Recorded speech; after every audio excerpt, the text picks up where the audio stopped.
Mrs. Dorsett, thanks for coming on the show. Let's start with your background, which is in physical therapy.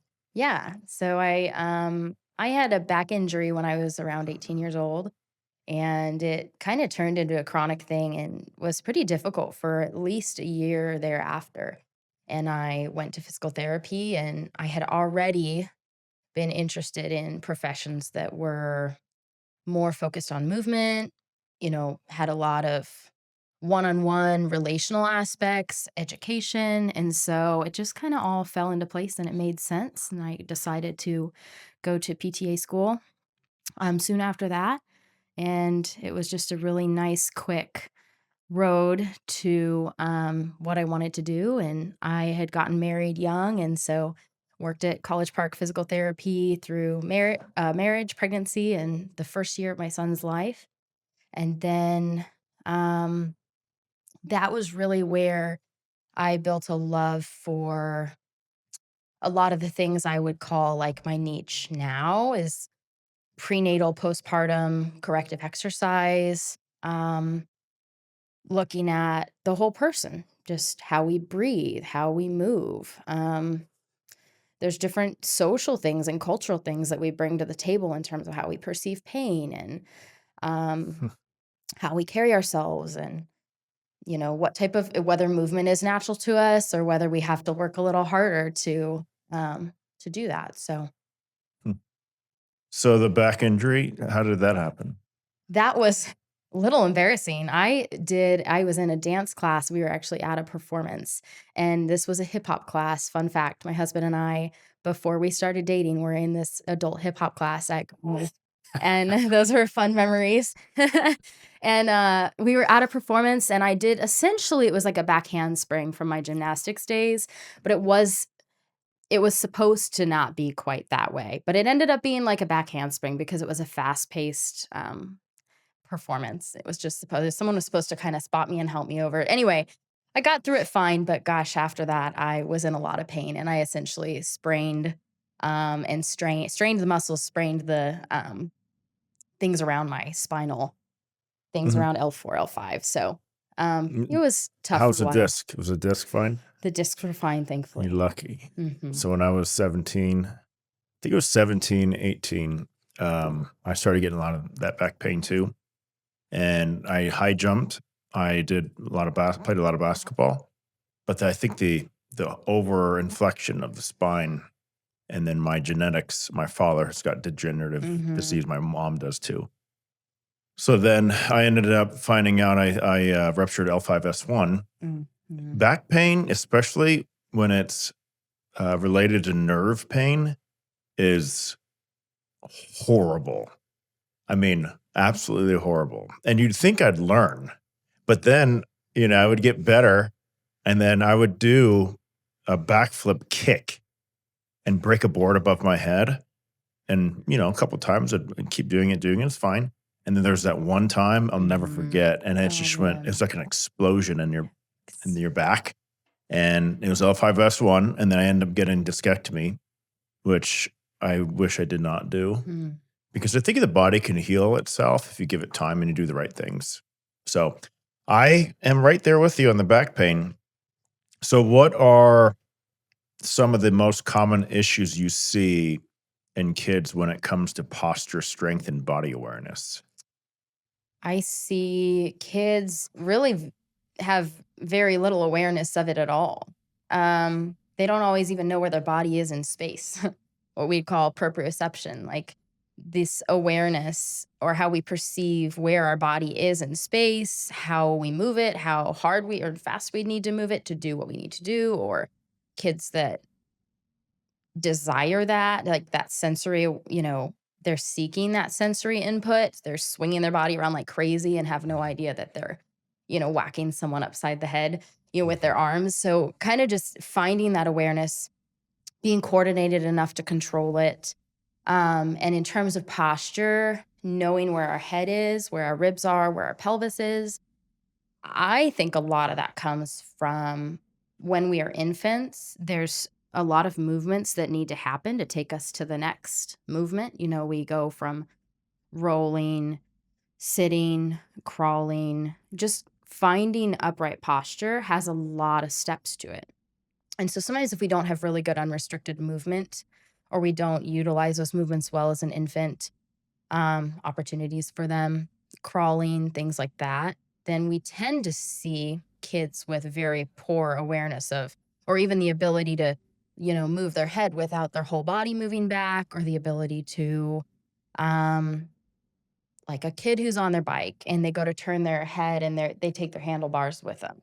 That there's more research coming out about, and in the last 5 or 10 years, they're kind of, how it takes 17 years or so for research we've done to kind of catch up with what we're doing now. Mm. So, I mean, there's more research kind of on what we call reflex integration and how we can just make good mental maps and reconnect these neural pathways that maybe we haven't coordinated well in the past. So, a kid who's doing that, the ATNR is kind of like this, which connects so much to a lot of the positions you guys are doing here. Mm. But that's something that kids need to be able to separate those for eye tracking, lateralization, things that happen in the brain, right, left brain, looking at their desk, looking at the board, looking at the desk, not losing their spot between that. So there's a lot that happens. These movements when they're young are so important.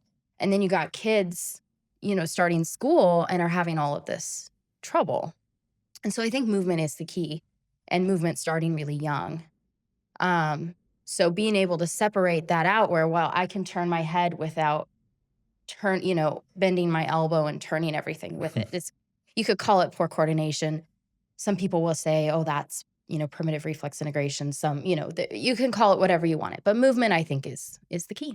So you think a lot of kids, for example, are when they turn their head, they turn their body with it, with their Well, head? like on a bike is a typical, there's a lot going on. The brain has trouble Yeah. focusing. So when you put them in a position where there's different tests, you put them in hands and knees and you turn their head real quickly and see if their elbows bend. It's like, oh, that actually shouldn't happen. But no, if you just have them, oh, look over here, you're not going to see an immediate movement. But something challenging, like they're on their bike or they're having to sit still and look up and down and, wow, I lost my place. Um, Hmm. there's just different impacts that you'll see with that. But So you want a separation of, um, you want the head to independently move from the body separately? and the eye tracking has a lot to do with that movement in particular. Hmm. But that's just one example of it. Is a lot of kids, they're first learning and they're just, it's hard to separate those movements. It's Sometimes interesting that's, yeah. because whenever we're doing our forms in class, one of the principles that I'm always trying to teach them is if you're turning in whatever direction, you Mhm. start with your head. You Mhm. look first, Mhm. right? But a lot of times, students will move their whole body as one unit, like a robot. And Mhm. I'm thinking, and I always make this example. If you're going around a corner, you don't stop and then turn your body and then your head at the same time. No, you Right. look first. Yeah. So it's interesting because that's what we actually work on Yeah. a lot, even with adults, because it's like when they start doing these forms, they become like almost robotic. Yeah. But why do you think, even like specifically today, why does youth have these issues? I think in our fast paced culture, things have just shifted. I mean, kids aren't moving as much. They aren't outside pulling and pushing and Mhm, mhm. working and digging. And I mean, like for fun, you know what I mean? Play is the work of the child, is what they say, right? Yeah. Like, I think that's a big part of it. I think we're sitting a lot, driving a lot. Kids are, I mean, even from infancy, kids are in car seats, baby carriers, swings, door jumpers. I mean, there's just so many containers. There are a lot of people that think that a lot of these issues, they even think that autism spectrum, ADHD, has a lot to do with what's happening in the brains of our babies as infants with limited movement, because it relates to that, to eye tracking, to focus, to um, all of these things essentially, that socially and emotionally there's effects of what our body isn't doing neurologically with movement. So that's one thing, Mhm. to look into.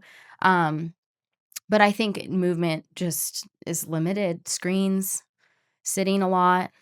Um, and then, yeah, in infancy, lots of containers. It's when you're busy and you're on the go, you're just moving the baby from here to here to here. So I think lots of time on the floor. Like you were talking about kids moving as a whole. I think one movement that's so good is just rolling, learning how to roll segmentally, turning one part of your body, then the other, then the other. It's just like brings awareness Hmm. because I just think kids don't have a very good awareness of the different body parts and how they can coordinate them together until they start moving and it wakes everything up. So we're basically transporting our babies and kids in different containers.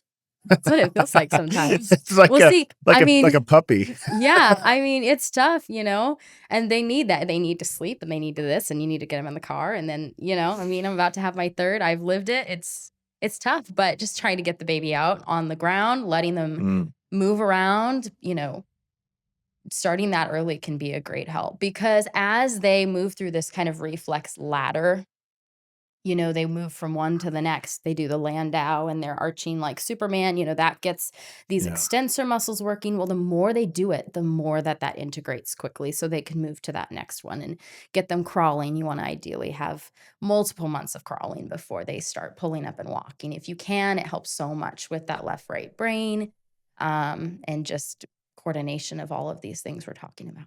What do you think of those? I can't remember what they're called, but basically it's like a little apparatus where you put the baby in it. Their legs are dangling, and they have a little tray in front, and there's Hmm. wheels underneath, and they can walk and run, like move around on When those they're things. actually walking in them, I Yeah, don't love those yeah. That's I because research shows that you should not use those. yes, they can't. Okay, some of those are used like you just got to set the baby somewhere and they'll put them there and their legs Yeah. aren't long enough and they're just hanging, it's bad for their hips. But in general, with those, the concern in the PT world is they are not seeing the space around them. They're seeing the Mhm. tray. There's very little connection to what they're doing. It won't necessarily help them walk. It doesn't help them learn that skill. Mm. So, It's kind of a crutch. And like you said, they're walking without getting any sort of sensory input right. from, seeing where they're going Yeah. and what their legs are doing and all that stuff. Right. Not Uh, to say that no contain I mean, you can't just have your kid wandering the house when you need him to be you know, contained, that's okay, but put them in the but cage. something else maybe.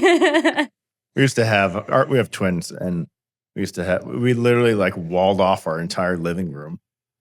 You gotta do I it remember sometimes. those days just because, if I'm working, my wife has to cook, then it's like you gotta wall them in, Yeah, right? you And we gotta do had it.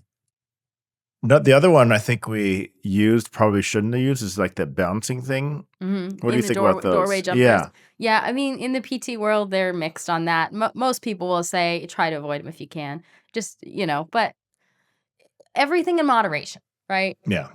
Don't keep them in it all day. Yeah. Yeah, maybe a little bit here and there.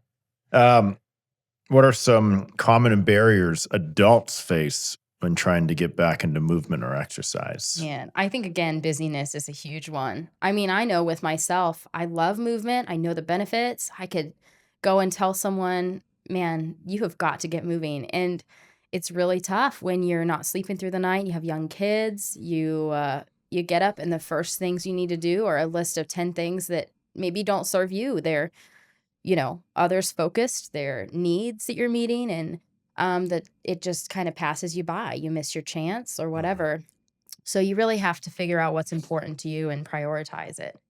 Um, so I mean, that's just tough in and of itself. But I think stress, I think people think, I don't have time, I don't know what movement to do. Well, my knee hurts sometimes and maybe I'm damaging it. Well, I don't really have a good space to do it. I don't have a good gym or I don't have the money for this or I mean, I think at the end of the day, it's kind of a perfectionistic view of, well, I need to do something really well. And, you know, a walk is just a free, great way to get moving that has benefits to I mean, even your immune system, your digestion, they've found. You can lower your response to high glycemic foods by Yep. doing squats and calf raises after meals. I mean, it can be so simple. But there are a lot of barriers. And I think pain is the other one. I think people have a lot of history of injuries. They don't know what's safe. They're not sure if their form looks good. They don't feel confident and they don't always love the movement they're trying to do. Maybe they're trying to keep up with something else that they don't really love, and they haven't really had time to explore what they Mm. feel refreshed by. Yeah. I'm wearing a CGM now, Mhm. and I've seen a huge difference if I walk after I eat, or even do what I call I can't remember what I called it, kind of the KOMA little post meal workout. And it's like 30 jumping jacks and then 20 high knees and 10 burpees. Nice. And you're tired. I actually had Mrs. Gilroy, who's behind the camera. She was over with her husband for dinner, and we all did it together. That's But great. I mean, studies show it makes a huge difference to help with releasing the glycogen in your muscles, so then you Uh-huh. have more space for the new glycogen to be formed or to be stored from the carbs, the Have you been able glucose. to see what your numbers go like how many points that goes down when you do that? Oh, I would say 20. That's so cool. 10 to 20, at least 10, at least 10. Yeah. But going back to the whole injury topic, so I tore my ACL when I was, it's funny as I speak out loud about this stuff, I was just so clumsy and stupid. But I tore my ACL at 19 years old. And then I had the patella tendon replacement. So it's been a long time now. And I've had pain with the meniscus that was also Mhm. removed. So probably arthritis in there. And there's times I don't want to do anything because it hurts, right? But I think there's this downward spiral if you have that mentality. Because in order for you to repair, or in order for you to make it better, you got to move it. It's so tough. It's It's such a catch-22. Yeah. That's why I think having someone walk through, what is safe, what's not, what type of feelings are okay to work through, what's Mhm. not. People will come in when I was working in outpatient, and I saw so many people with knees, back, shoulders, neck, migraines, ankles. I mean, every part of our body, it's just so easy to have injuries that then also kind of chain reaction build up. Oh, well, my ankle when I was this age, and now my hip, and I think it can all kind of be connected. But where was I going with that? Have you heard of Knees Over Toes guy? Yes. He changed my life. Free YouTube Yeah. videos. That's awesome. Because, like I said, I had the pain in my knee. Yeah. I had, oh my gosh, back pain like crazy. And I just felt helpless. Yeah. So the thing with me specifically, and I guarantee you this applies to a lot of older people too, not that I'm old, but getting there, is the importance of movement. Yeah. Especially with arthritic conditions like my back, which has basically no disc in L5S1 because all I did Right. is remove it. Didn't replace with any artificial disc. And then my knee. But then I've always been brought up to, for example, squat down and then stop when your knee Your starts knees to go go. over your Yeah, ankle. you don't Yeah. go past your foot. Right. But then the knees over toes concept is no, you have to train in the fullest range of motion and strengthen down there because that's where life happens. Definitely. So And with picking your up your patella baby tendon, yes. that's exactly what would have been stretched and strained, which may have hurt at some point, but then rebuilding. Yeah. So I started doing those exercises. It's very simple, just very like assisted kind of a split squat where you Mhm. have your foot elevated and then you're basically pushing your knee all the way down to your hamstring, when your hamstring meets the calf, Mhm. and then you come back up. And I was just doing these, very light exercises. And now I'm playing 2 to 3 hours of basketball every week, and I'm able to do it with no pain. It's fantastic. Yeah, I think the body has a bigger potential for healing than we think. I think we were talking about negative language, like the nocebo effect, so to speak. When we tell someone, hey, your knees are bone on bone, you need to stop running. Right. Well, what about, that middle-aged man who loves to run? That's really where he clears his mind. It's the only exercises he's ever loved. Yeah. And now he feels like, well, what can I do? Should I do anything? Am I damaging them more? Well, maybe that crackling I hear is actually making it, we start to think about all these little things, the noises we hear, how it feels, thinking we're worsening it. There were a lot of studies done on asymptomatic individuals. They took MRIs of people who had no pain at all. And specifically with the hips, they found about 60% of those people with no pain had issues with their hip labrum. Issues being visibly on the MRI. Oh, there's a tear here, or there's a whatever. It really kind of makes us think, is an MRI really good diagnostic criteria for then prescribing function? Mhm. Should we take that and say, oh, well, because this is bone on bone, that is the exact cause of your pain?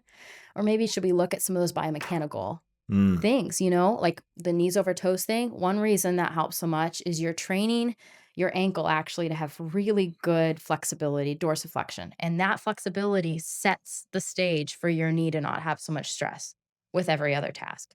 Stairs, running, squats, lunges. If we have really good ankle mobility, if we have good toe off with our gait, we're gonna just have a happier knees and hips.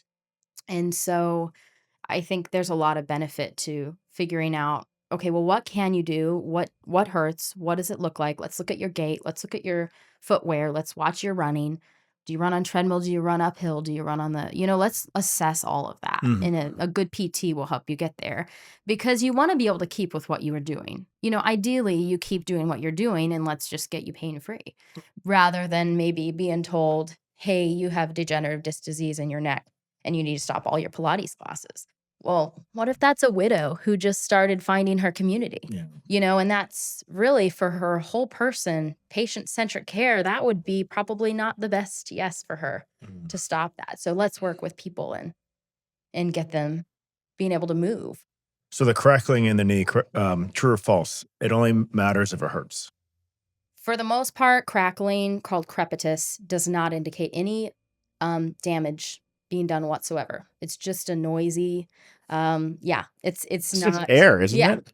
So it's not problematic. People should not be concerned. Now, if they are dealing with, I have a meniscus tear and my knee hurts so bad and I have arthritis and every time I hear the crackling, it scares me and I'm going up and down the stairs and it hurts and yeah, see a PT, get moving. They say motion is lotion, like you were talking about. Mhm. Movement for the Yes, discs. We're uh, yes. we're we're dehydrated. We wake up in the morning. They say we're actually shorter when we first wake up in the morning. We need those discs like kind of like I didn't think inflate about that. slightly as we Hmm. get hydrated and we get moving. I always So, joke, I wake up and I'm 80 years old. yeah, And then as the day progresses, I actually become my age. yeah. Like, 'cause my back is so tight in the morning and I have my whole routine. But, going back to also what helped, if anybody's listening, if you have back pain, it's the hip flexors. My hip flexor, especially my left one, because that's where I get my pain, was so tight. I'd get a lot of SI joint pain, Mhm. lower back pain. And as soon as I started in those split squats where you're really stretching out that hip Mhm. flexor, it went away. Yeah, It was because you don't have unbelievable. like this competing strain. The psoas muscle is so interesting because it connects at the front of your ilium inside that kind of clamshell shaped bone. And then it crosses to the back and connects at like T12 Mhm. and lower in the lumbar. But there's a huge fascial chain of all this tissue that is where it connects. And it connects there where the diaphragm connects too. And we have found that breathing is essentially this is kind of where I got my start with all of this breathing stuff was when I went delving into the prenatal and postpartum stuff after an unexpected C-section I had, things like that. I just got so fired up about it. So the diaphragm and the pelvic floor work like a piston, and we need the ribs stacked over the pelvis. Mhm. Mhm. The diaphragm, when we inhale, should drop down, and the pelvic floor drops down with it, male and female. And then you exhale, and it comes up. So it's like a really nice system, pressure management system. And we should be utilizing that. Most people think that good posture should be this really chest up and then shoulders back, which there's an element there, but then our breath goes up and it's like the stress breath. Mhm. We're using all of our neck. So really what we want is ribs over pelvis, which Yeah. does keep us upright. But, with all of that stacked, we should have a nice diaphragm pelvic floor connection. And that should also bring relief to the hip flexors because otherwise we have this strain. The hip flexors are pulling us forward. They're so tight, but we know we shouldn't be standing like this. So we compensate somehow. And usually our lower back's fighting us too. And so we have this constant muscle tension. And then you you don't breathe well, you don't know how to breathe well through your diaphragm, you're either belly breathing or shoulder breathing, and then you go to pick up a pen you dropped on the floor and your back goes out, and you're Yeah. on the couch for 3 days. That's what happened. I actually ruptured L4, L5 2 years ago. And Mm. guess what I was doing? Nothing. I woke up in the morning and I'm walking around getting ready to go play a round of golf. And all of a sudden it just hit me. And it felt like a hot rod was inserted in my entire leg. It's the worst. And I couldn't do anything about it. I actually had to get an epidural just to get the pain down. Yeah. That was my moment where I'm like, I got to change what I'm doing. Because I was just go, go, go, no mobility focus, no focus on mobility, no focus on stretching, flexibility, all that stuff. Just kind of stay active. Mhm. But I always say the best, most effective way to change behavior is what? Pain. Is only through pain. I mean, that's how God does it with us too, right? That's how our faith is Gets our strengthened. attention. Oh my goodness, is that pain. And you never forget the pain. You never forget that moment, because when you start going back to your old ways, you remember that pain. You don't remember the good times. You remember the pain. Right. So after that was kind of when I started to shift. But yeah, okay, going back to the topic you just were on, which is kind of the stacking. So I feel like a lot of people have is it a forward tilted pelvis? Like this. Yes. Anterior Yeah, tilt. yeah. I feel Overarching like in the that back. gets talked about more. Yeah. Yes. Because I think that when I went to physical therapy for my back, it was all about the over forward tilt pelvis. Yeah. Yeah. I mean, we see that a lot. It's tough to know. Sometimes in our profession, it's easy to hyper focus on some things. There were these stages of, okay, well, now we're really into let's tighten our lower transverse ab and keep it tight all the time. That's what Now we're really into the hip flexor. Is it tight or is it weak? Yeah. Let's figure it out. Okay, now we're really into, ankle mobility. It's the cure for everything. I mean, we jump around just like anybody else. But I think the pelvis matters a lot. But I think the ribs and the pelvis connection matters more. You might think someone has a really anterior pelvis, but a lot of times what happens is they actually are shifting their ribs way up. And if you look close, really what might be a better fix is lengthening from the back. Imagining, a string, bringing your sternum down slightly, taking a deep breath and see if you can feel your breath in through your back ribs, like a 360 breath moving all the way around. If you can feel your breath through your back, you're probably in a better spot. You might not have had to actually change too much at the pelvis. Maybe it just depends on the person. But yes, hip flexor tightness, pulling the pelvis really anterior does happen. And I think what happens then in my situation, I notice this is true. It's really easy for the femur in your hip you have so much muscle tightness around it. It's just kind of locked. And then you go to squat, and this actually needs to drop down into the, back of the socket and inferiorly to be able to squat. And so if you're just kind of locked up here, you go to squat and you just kind of get pinching in the front of your hip, or you feel limited, or maybe your whole body shifts forward to get there. You can't actually sit back and get the glutes back. And so there's a lot that happens mechanically at the hip that should be, we should address tightness and weakness there. And it might be all hip flexors, and it might be actually the back pocket muscles of the glute. Where those are tight, they're not letting the hip drop down. So there's a lot that can happen. But how weak are the glutes of America? So weak. They are so weak. Because all we do is sit on them. Yes. Yes. And do you know what? The whole thing of like when you squat, just push through your heels. Yeah. Sometimes people are just getting their hamstrings, and then right. They're trying to keep so upright. They're getting no glutes with their squats. Yes. And that's the I think that's a huge problem with just overall physical condition with adults and people. If you look at the kind of tribal people, and they walk everywhere, they're barefoot and all that stuff, their glutes are so developed. Yeah. And guess what? They have no back pain there. Yeah. They have no problems with their back pain. They're sitting in a super deep squatted position. I call it the Asian squat because my stepmom, I remember I used to watch her. She'd literally be sitting almost butt to floor, feet flat, right? And just making kimchi. for like an hour. I'm like, how do you stay down there like that? But I feel like that is a huge missing piece in the Western culture is we never go past the chair. Mhm. Guess what happened to our hip mobility? Right, of It- course. It's Yeah, non-existent. yeah. So I think just even getting adults to slowly start sitting lower and lower and lower. And the other thing too is I saw this documentary about these tribal people, these people in tribes. They would be sitting all day and they're like, how are they so ripped? How are they so like in shape? You try to sit in a squat position all day. You're actually You're using a lot of burning muscles. calories and you're Yeah. strengthening your muscles. So I'm always trying to force myself if I'm on the computer, I'll just get in that deep squat and try to see how long I can go. But these are easy things that parents can do now is just keep working on that. Mhm. Maybe you can't do that now. That's why you have to get assisted and then you slowly get into it, see what you can do. Never work through pain, right? Never push through pain at Right, least. right.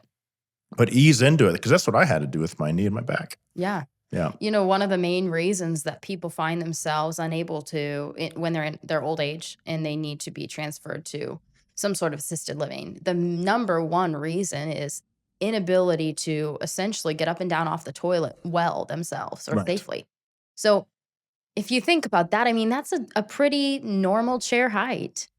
You can work on that. You can easily maintain that one strength area.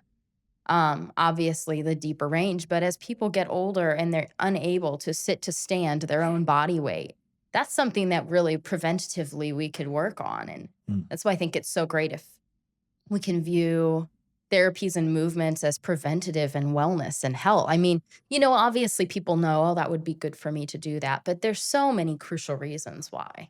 Mm. So what do you think? Lower or upper body strength training? If you had to choose one, what would it be? Like preference or just in general because what people need the most? What people need the most? That is tough. I would say lower. And the reason why is exactly what you just brought up. You don't fall over because you have really strong quads. Mhm. You fall over because you're weak down low, Yeah. right? If you're a little weaker up top, but you're super strong below, Mhm. right? I think you're gonna have a less chance of falling and breaking your hip. And that's where kind of the elderly Definitely. go really downhill fast. Balance as well. But the balance thing is, coordination. it's like, especially with dads, we just want to have big arms. It's true. I mean, the And amount you of got these guys I little see at chicken the legs. gym doing Yes. like shoulder shrugs, just trying to build their upper traps, which by the way is not a functional exercise. You know, I'm like, you know, man, you could be doing something compound with Yeah. some barbells. Like, Yeah. so I prefer lower body for myself. I tend to sometimes neglect the some upper body muscles, Yeah. but it's because it's harder to build the right postural muscles. It's pretty easy to do a bicep curl. I think people do default towards building their arms. But Because it's all vanity, right? It's all vanity. But in reality, again, you got to focus on the lower body. In my opinion, you got to focus on the lower body for longevity, right? And especially for mobility and transporting your body from point A to point B, you're not running around your arm on your hands. You're on your legs. So I agree, and I think that it makes people feel stronger when they notice and they start to train in a way that focuses on lower body. You really get better mechanics, and then you might be hauling your hose around the backyard or, doing mulch or something. You're just going to have a better carryover to good mechanics, which will actually set you up for better mechanics with your arms and shoulders versus people who are weak throughout their moving muscles, lower body muscles. You're going to find like just having poor mechanics. You're trying to get the mulch out and you don't have that good like squat lift movement in mind. And you're hauling the hose and you're just doing your best versus you're used to pulling and using your legs with it. So yeah. Yeah. So why, going back to the glutes, why are those muscles so important to stay strong at least? they're such a huge mover. They really are where I think, can prevent a lot of back pain and a lot of knee pain. So when we see athletes, ACL to just ankle sprain to, I mean, anything, we always are looking, and maybe it's their knee, maybe it's their ankle, and they're like, why are you looking at my hips so much? Well, the hips are really, really important for even just what's happening especially for girls, what's happening at the angle from their hips to their knees. It's a greater angle, and Hmm. there's more impact on the knees unless they have really strong hips. Um, so it's all interconnected, but the glutes really propel us forward in our gait. And I think when people are not utilizing their glutes well, not like, when they talk about like glute amnesia, oh, we need to wake your glutes up. I mean, there's an element of that, it's like they're there, but we need to Amnesia. practice using them. Glute So amnesia. I like that. I think a big problem in especially adult women is glute clenching. They're standing, they're holding their baby, they're cooking, they're doing all this stuff, they're stressed. They're actually just like hanging on for dear life all the time. Mm. So that actually is just as bad because you're creating a lot of tension in a muscle group. It's never getting a break, but it's also not strong. A tight muscle is a weak muscle. So we need them to fully relax. We need that hip to gently drop down so that we're really sitting back into a full range of motion. So when we come back up, we have that glute fully eccentrically, lengthening Mhm. and then fully contracting up at the top. But I think footwear, like you mentioned, is a big, or lack thereof, barefoot, is really helpful because that big toe having space and being able to push off properly is actually the chain reaction, the first part of our gait that allows that hip flexor to lengthen, the glute to kind of pull us back and keeps us from overusing our back and knees at every step. When you say strong hips, what muscle groups is included in that to make a strong hip? Is that It's a glute? lot. There's hip rotators. A lot of people have a lot of tightness in their hip rotators, internally rotating, externally Yeah. rotating. They're tight, but they also are not exercising them. And so just using all planes of motion, being able to stand on one leg and rotate, Sounds like kicking. KOMA.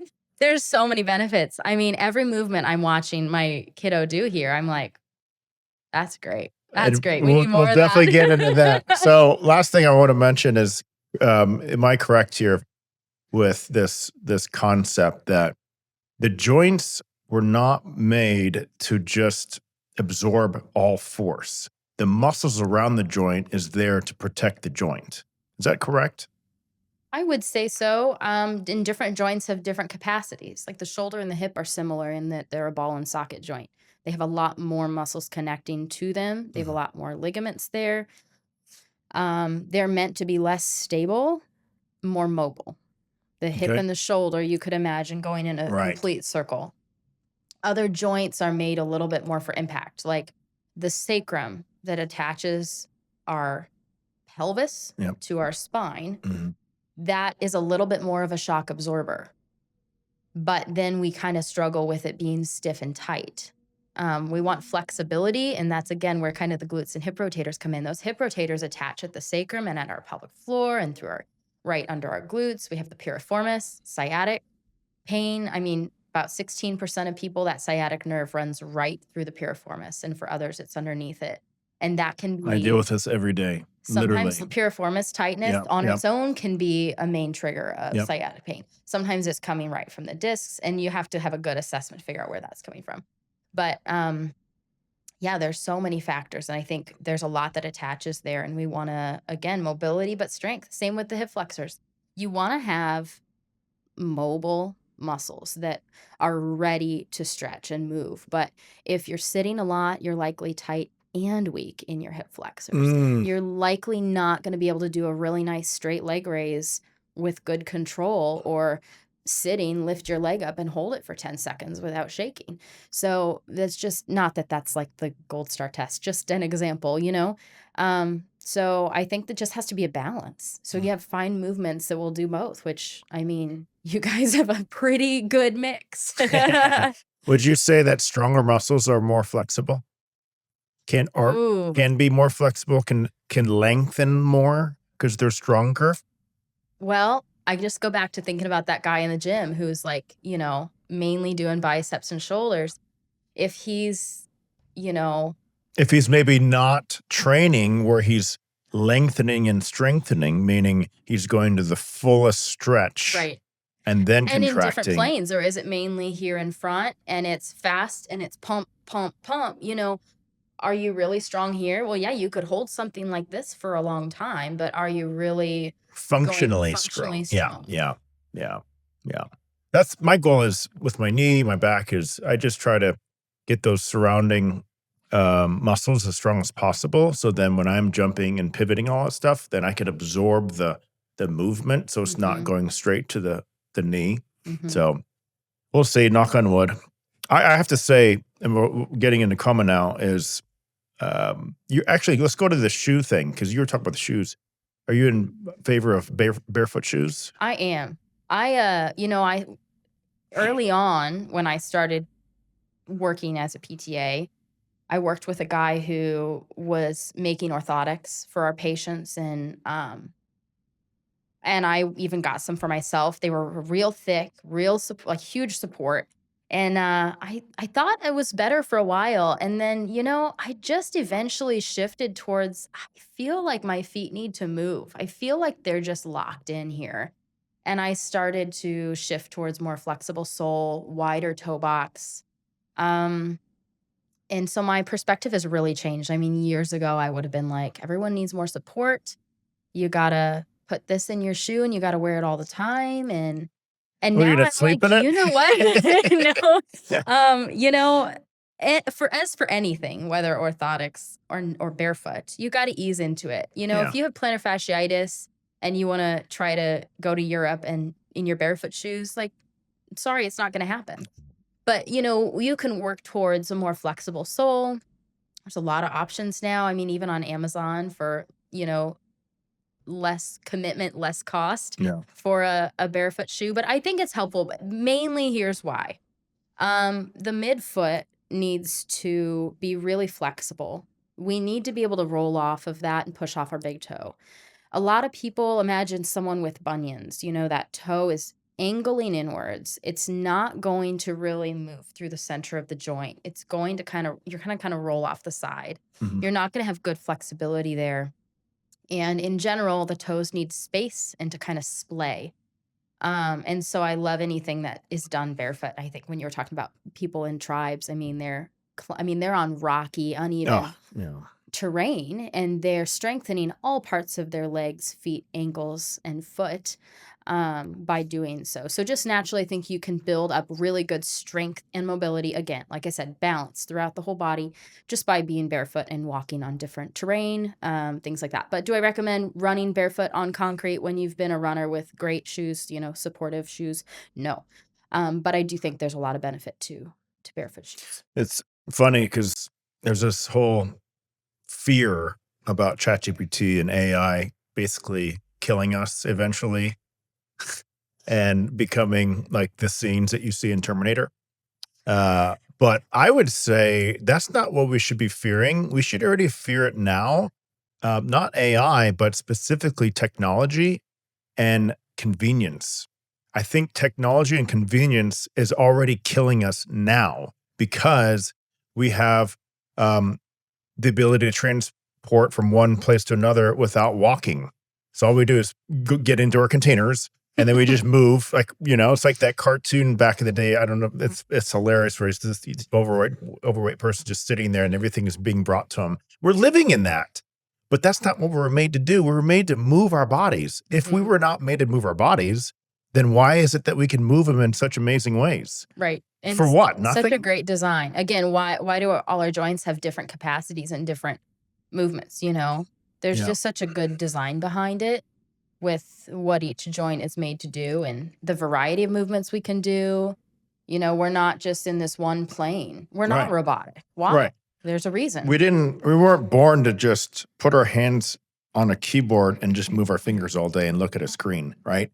Yeah. We were made so then we can move in many different ways. But I would say again, convenience is killing us.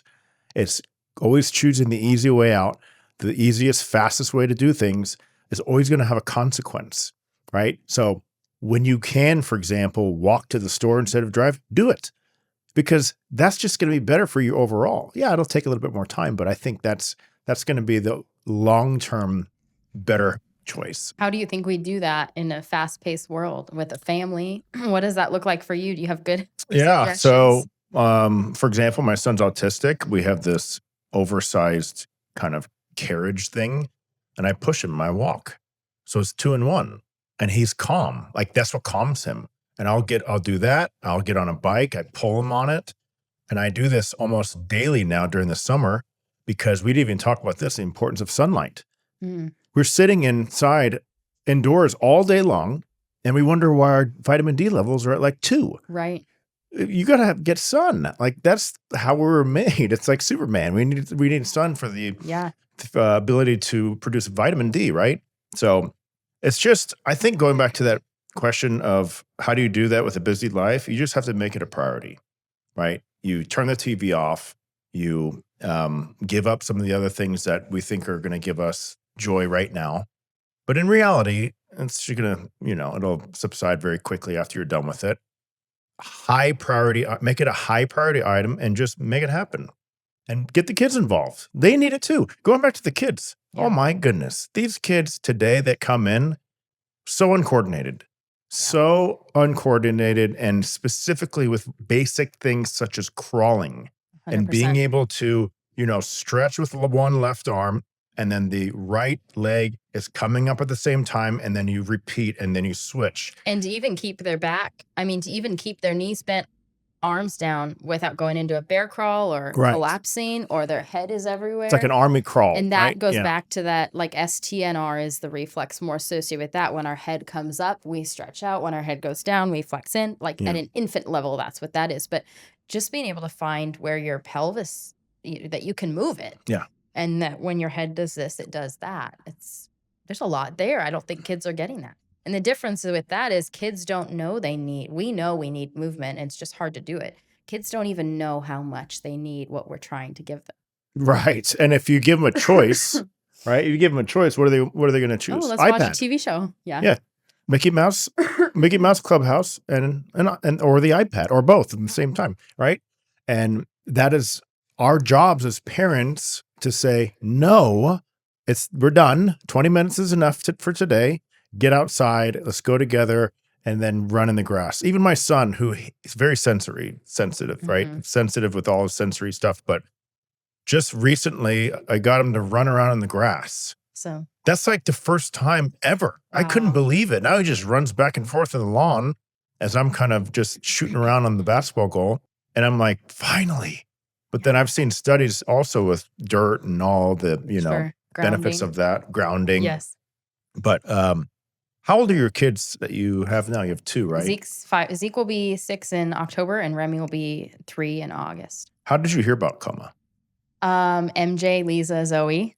Oh, close they were with on the them. show too. Yes, We'll I be was just releasing talking that, to MJ. And then my friend Madison, she signed her son up like maybe a month before.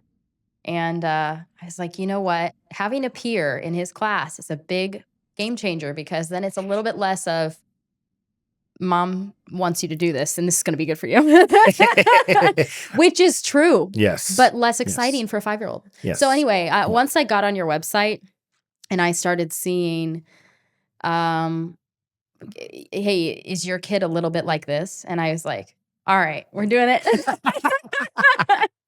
That's funny. Some people might read that and go, what? That's not my kid at all. No, I can see the different. I have such a capable kid. But I can just see in him, he'll get just kind of defeated by things and quit easily. Think he can't do something before he starts. Kind of this fearful, not sure if I can do it well, so I'm not going to try kind of, I guess. So I don't know, but I saw that just acting silly under pressure. I thought, you know what? I think a lot of this is something that we could benefit from. So what made you decide? Actually, when you did the first intro, what was your first? Did you remember any first impressions that you had? I loved the smile on his face. He, at that point when he was starting, was pretty into superhero-like stuff, right? So he, I think, was telling Miss Galetti something about one of his superhero skills. And I remember her saying something about she was impressed. And then she also made sure to include how much we have to use our power under control, right? And how much we use our strength with control. So we're not moving when we shouldn't be moving. We're not hitting when we shouldn't be hitting, right? So I just liked the approach. I like strength under control, and let's use our body for good purpose and also have self-control. Getting into like the coordination, body awareness, and kind of the movements that you're seeing in class, did any of them stand out that you Yes, army crawling, crawling in general, crab walking, duck walking. I mean, with Zeke, I had noticed, he has a lot of trouble squatting real nicely at the end there because he definitely does tuck the Yeah, pelvis. I mean, a that's lot so common. and shift back. So Yeah. tight You're saying calves. pelvis tucks back backwards. Yeah, like tucks under, Yeah. like he can't keep a nice neutral spine Yeah. with that. And some of that's flexibility, but how do kids get inflexible to begin with, right? Adults, I think it's a little easier. We have this lack of movement, but for kids, I think there's some things there that kind of predispose them to, well, how'd you choose that movement pattern? Why'd your brain go to that? Right. So that's where I think starting early with movement is so good. So I love seeing his ankle mobility improve, seeing him have a little more control over what his head and pelvis are doing with movements. And it really is so functional. I mean, kids have got to be able to squat, they've got to be able to balance on one leg, they should be able to jump, run. I think every kid just needs to be able to do all of those things. Do you see any benefits in kicking? Oh, yeah. So, like the hip rotator stuff we were talking about, single leg balance, just stability, splaying the toes and a slight grip, you actually create an arch when you do that. So you're actually strengthening you're actually strengthening the arch of your foot. So that's where, like, if we haven't done that our whole life and we're walking on hard floors most of the time in rigid shoes, yeah, you're gonna need arch support. But if you can build that from a young age, have flexible shoes, splay the toes, grip, stand on one leg, kick, you're gonna have so much stability through that leg, and that arch is gonna really kind of build itself. I have, first off, frog feet, like 4E plus. It's so hard for me to find shoes, and I have the highest arch, and I attribute it to martial arts and always being barefoot. Always being barefoot, even when I started when I was 3 years old. Now I hate wearing shoes unless I have to, like running on hard surfaces, playing basketball. But other than that, I'm always barefoot. And I also believe that the kicking and the barefoot training and especially being on one leg and doing things has helped me only roll my ankle, knock on wood here before I say this to the public. I've only rolled my ankle one time in my entire life. And Yeah, very impressive. the only reason why I tore my ACL is because I went to KU and gained 15 pounds, came back, and I was so out of shape. And I tried to do a jump kick that I didn't train for a long time. And like in your mind, you're like, oh, I can do this. And I didn't get as high as I should have. And I landed early and then my knee came out. But going back to what you're talking about, there's studies that show that kids that are at least wearing shoes where their toes are able to kind of splay out, like you said, they actually have higher arches than keeping them in shoes all the time. Why is the arch so important? There's a lot of debate on, well, you don't want to have too high of an arch because then we need to build up the shoe to make sure it meets you, and you don't want to have too flat of a foot. The concern with a lack of an arch is, you're more likely to pronate or roll that foot inward. Yeah. The center, the inside ankle, the inside knee, the inside hip. Essentially, there's just a lot of malalignment that can happen at that point. You see people with their knees in. However, a lot of that, yes, comes from the ankle and foot, but a lot of that comes from the hips. The hips are really what pull the knees out to more neutral alignment. But it all plays together because if you're pronated, you're having to work so much harder Pronated to have means that inwards. inwards. Feet falling inwards. Right, falling inwards Yeah. onto that Because the arch is not able to keep it up flat right. and But centered. I would say, I mean, one of the hugest benefits of having a good arch is that your midfoot, your entire foot supported. And when you go to push off, you're just going to have a great setup running and even just walking. If your gait is good, your hips and your back feel great. I actually use these toe separators sometimes they're like silicone. I use them between my toes and just to like get my toes spread out so I'm walking better. I do have very squished toes and my big toe is angled in. Like just genetically, many people in my family have had that kind of bunion like. Like a ballerina, right? Yeah, I guess Yeah. so. So just I use those toe separators, and man, if I'm stiff in my hips or my back and I walk around my house or do cleaning or whatever with the toe separators in, my gait is, I mean, I have a long stride, my hips get loose, my back feels great because I've just set my body up for success Mm. with that at the foot. So I think the arch is important, the foot splay is important just for that. It's the first chain reaction of What is our. a gait? You keep saying Oh gait. What does that yes, mean? gait is essentially how we walk. It's like the mechanics of, like you see someone with a limp, or maybe they're real weak in one side, so they'll kind of overextend. Well, the effects of one of those things on our entire gait is such that you can really see, well, they sway to the left when they do that. Oh, that's because of this weak, this. So our gait is the mechanics of how we walk, and we want to see symmetry. We want to see normal um, variations of normal, but we essentially want, yeah, symmetry with that. And we want to see, are they pushing off here when they're in their mid stance, like when they're on the leg they're standing on and about to push off of? What's happening at the body? Does their hip drop? That's weakness on that side. So that right hip might drop. Well, that's that left hip at the pelvis that's weak, that's letting this right side drop. So Mm. we're looking at all these things when we assess someone's gait. What challenges um, did you have, or did you see in Zeke before he started at KOMA? So this is a good question. I think probably the biggest one is just kind of this mindset of defeat. It's kind of fixed mindset that he has. I think that, I mean, like I said, he's such a capable kid, and I kind of see him crushed under the weight of this mindset, thinking that things are just, well, this is too hard. And it just relates to what it's kind of like the preferred activity type of my thing of like kids want to do what they want to do. They don't want to do what they don't want to do, right? They Mm. need to learn self-discipline, and you can't always teach that just by talking at them. They have to learn that they can do hard things. And that has been probably the biggest challenge. Um, just daily activities that feel hard for him, and having to boost him up and also require him to do them without so much help you Mm. know?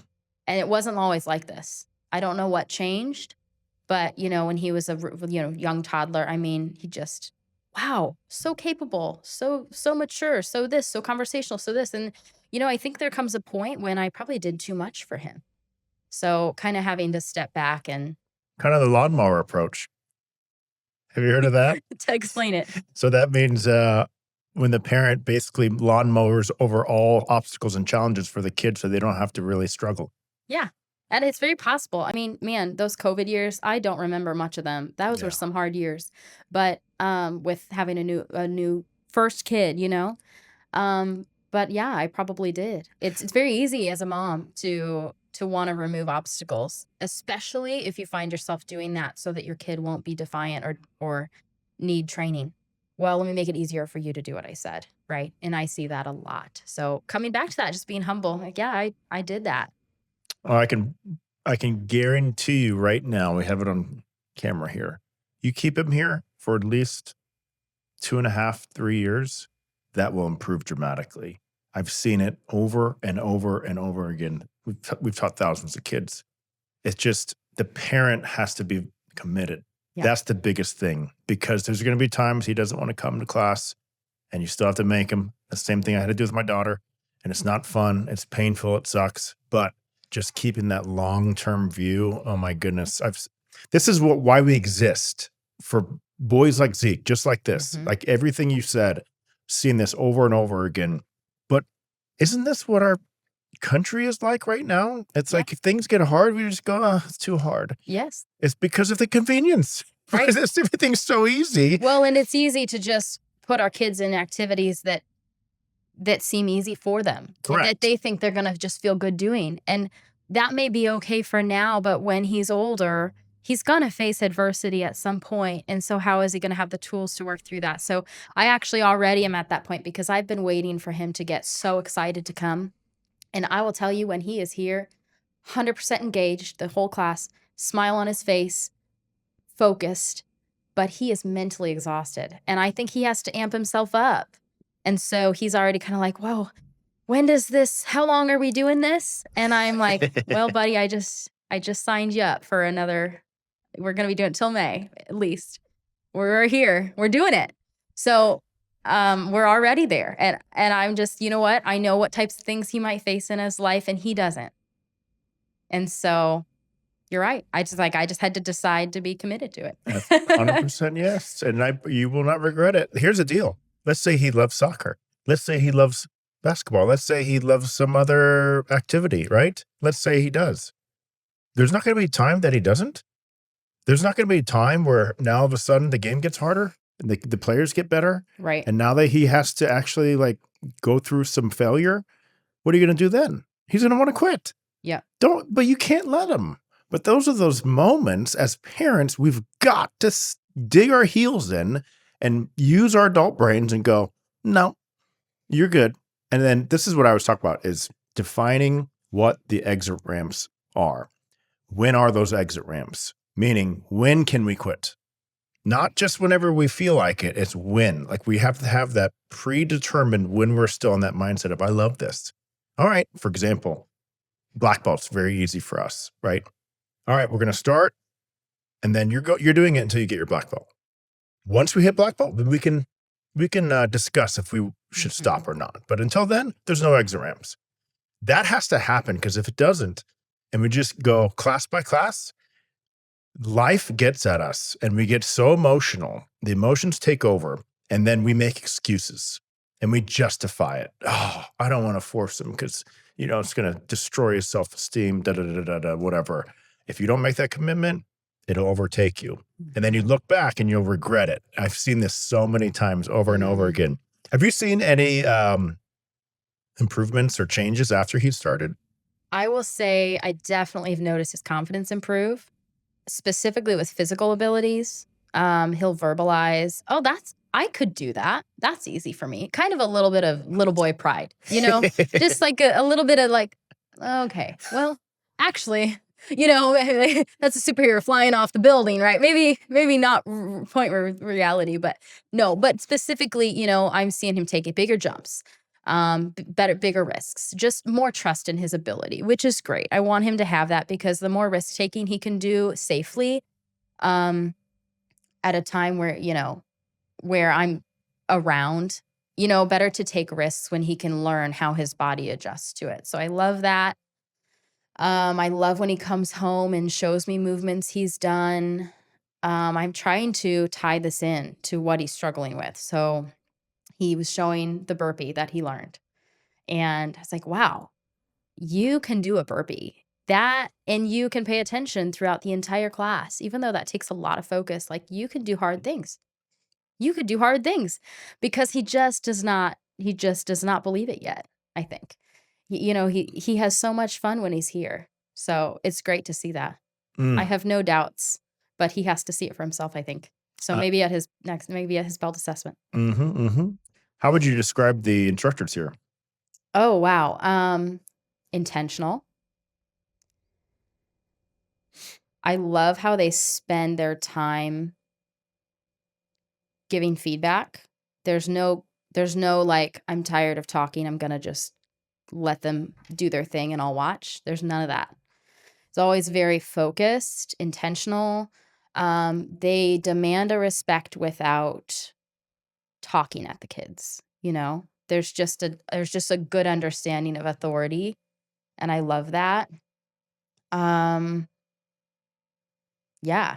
I love the ratio. I love how they split into groups and have, 3 or 4 of them in a line and they're learning a new skill that way. It takes the pressure off without taking the responsibility off the kid too. In the big group, it's easy to hide. Right. Whether you're really actually learning it well. So I love that. And I love how they're constantly using every moment they have to give positive feedback. And it's not degrading and it's not negative, but it's, pointed. It's specific. How is KOMA different than other activities, do you think? I think this goes back to what we were talking about, other sports and things. I think a lot of other activities are just naturally focused on the skill set you're good at, and they're a lot less growth focused. And I think KOMA is a lot more character and growth focused. So there's an equal propensity for growth and growth here, because it's not focused on, oh, well, you're already kind of good at this activity, so you're gonna enjoy it. So that's what I like about it, because that's what I think my kid needs. If he thinks that getting dressed every day is hard, why would I expect that any sport would feel easy like you were saying at some point? He's like, why don't we just meet it head on? Let's go do the hard thing. So, but he has enjoyed it. If a friend asked you whether they should try KOMA for their child, what would you say? I would say do it, see how much your kid loves it. And if they don't immediately love it, then they need it. So either way, do it. Either way, do it. Yes, I think your instructors are really intentional. I think they're great. I think there's not one I've seen or met that I haven't loved.